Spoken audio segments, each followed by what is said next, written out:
Agora, a glândula tireoide, ela produz menor quantidade de hormônio. Lembrando que quem controla todas as outras glândulas é a glândula hipófise. Nós vimos que a hipófise tem vários hormônios.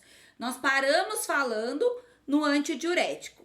A tireoide vai ter 3 hormônios: a tiroxina e o triiodotironina, tá?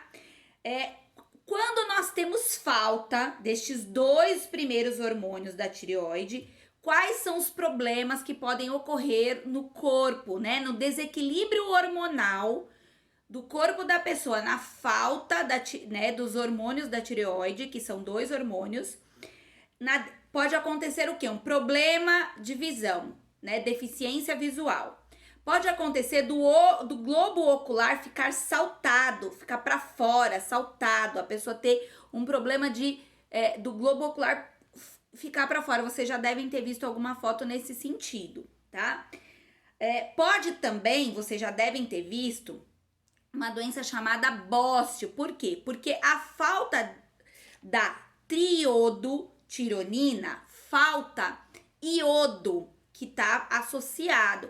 Aí, como a tireoide, ela tá localizada nessa região do pescoço, o que vai acontecer? Vai ter um inchaço da tireoide. Então, ela causa uma papada e aí fica uma coisa bem gordinha aqui nessa região, tá? E aí, o que a gente chama de bócio, né? É uma doença causada pela falta dos hormônios da tireoide. É bem sério. E além, né? Vocês já devem ter escutado alguém dizer assim na rua: ai, tô com problema na tireoide. O que quer dizer isso, né? Quando a pessoa fala, tô com problema na tireoide. Ela pode ter o excesso do hormônio ou a falta do hormônio. Quando ela tem o excesso do hormônio, ela pode ter o hipertireoidismo. E quando ela tem a falta do hormônio, ela tem o hipotireoidismo. Quando ela tem o hipertireoidismo, ela pode ter muito suor, muita ansiedade e, além de tudo, ela pode perder peso, ela pode emagrecer muito. Quando ela tem o hipotireoidismo, que é a falta do hormônio, é o contrário, tá? Ela vai ter uma pele muito seca, cheia de escamas, ela vai, né, ter intolerância ao frio, sempre tá com muito frio, tá sempre muito cansada e pode engordar, tá? Então, a falta dos hormônios da tireoide também podem causar o desequilíbrio hormonal. Outro hormônio da tireoide é a calcitocina, que está ligado ao cálcio no nosso organismo. A gente sempre, tudo que está ligado ao leite tem cálcio, tá? Então a gente pode manter o equilíbrio do cálcio aos alimentos ligados ao leite ali. Só que quando falta o leite, a gente pode ter falta o cálcio, a gente pode ter alguns problemas. Então a calcitocina, ela controla esse equilíbrio aí do cálcio. Quando faltam os hormônios, também a gente pode ter alguns problemas.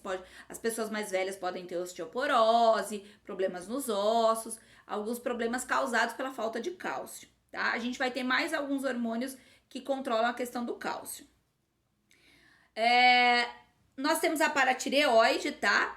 As paratireoides, elas são 4 pequenas glândulas que estão localizadas atrás da tireoide, são bem pequenininhas, são menores do que as tireoides, tá? Elas estão também na região do pescoço, mas estão localizadas atrás, ok? Tá? E elas também estão relacionadas ao controle de cálcio e fósforo. O hormônio produzido aqui é o paratormônio, está diretamente relacionado ao controle de alguns minerais, e um deles é o controle de cálcio, tá? Para o bom funcionamento das contrações musculares, é necessária a produção do paratormônio, tá? Então, são 4 glândulas bem pequenininhas, localizadas atrás da tireoide, tá? Paratireoide. E a última glândula que nós vamos falar no dia de hoje são as suprarrenais, tá? As suprarrenais, elas estão em cima do rim, logo acima, supra, ou seja, acima. Podem também ser chamadas de adrenais, tá? E existem duas separações, córtex adrenal ou medula adrenal, porque as suprarrenais também podem ser chamadas de adrenais, tá?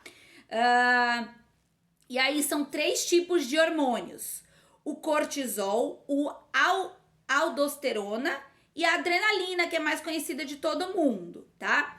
O cortisol, ele vai regular o metabolismo do combate ao estresse.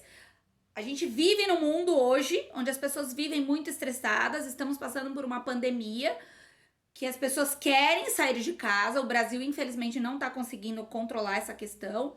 Então, o cortisol ajuda com isso, a combater o estresse.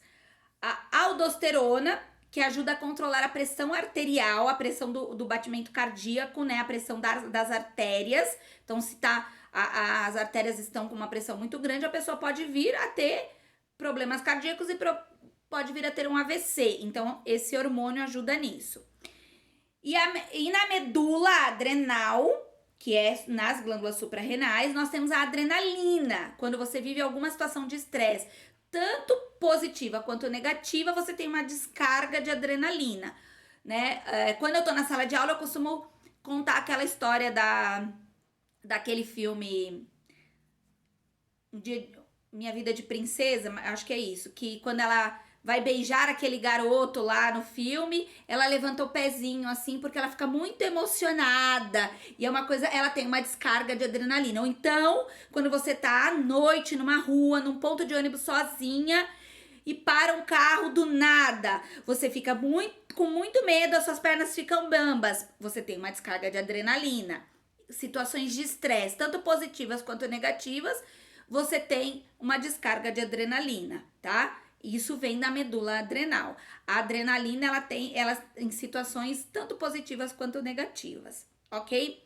Pessoal, essa foi a aula de hoje. Nós falamos de 4 glândulas. Eu vou colocar da mesma forma, vou colocar um texto, vou colocar algumas fotos para vocês verem algumas coisas que eu falei. Vou colocar novamente a foto das glândulas para vocês verem, tá? Qualquer dúvida, mandem lá as dúvidas. Respondam o questionário apenas uma vez, porque chega para mim no meu e-mail. Não precisa responder 2 ou 3 vezes. Eu sei. E não esqueçam de pôr o nome. Por favor, coloquem o nome, tá bom? Fiquem bem. Qualquer coisa, mandem as dúvidas. E se alguma coisa eu não tô explicando direito, mandem as dúvidas lá também, tá bom? Beijo. Tchau, gente.